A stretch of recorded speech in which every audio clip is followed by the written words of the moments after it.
নমস্কার সকলকে, সকলে কেমন আছেন? চলে এসেছি আবার একটা নতুন রেসিপি নিয়ে। তো আজকে আমাদের রেসিপি হচ্ছে চিংড়ি মাছের সর্ষে পোস্ত। এটি বানানোর জন্য আমরা নিয়ে নিয়েছি একটু বড় সাইজের চিংড়ি মাছ, আপনারা চাইলে ছোটও নিতে পারেন। চিংড়ি মাছটাকে ভালো করে ধুয়ে বেছে তাতে নুন হলুদ মাখিয়ে নিয়েছি। তারপর চিংড়ি মাছগুলোকে হালকা করে ভেজে তুলে রেখেছি। চিংড়ি মাছের সর্ষে পোস্ত বানানোর জন্য আমাদের বেশি কিছু উপকরণ লাগবে না, লাগবে পেঁয়াজ বাটা।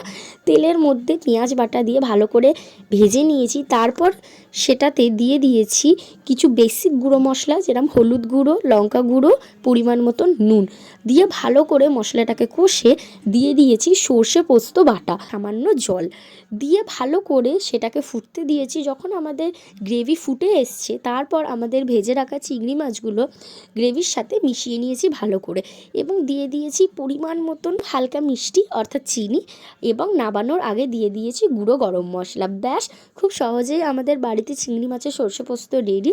রেসিপিটা ভালো লাগলে অবশ্যই ভিডিওটিতে লাইক, কমেন্ট এবং শেয়ার করতে ভুলবেন না এবং চ্যানেলটিকে অবশ্যই সাবস্ক্রাইব করে যাবেন। ধন্যবাদ সকলকে।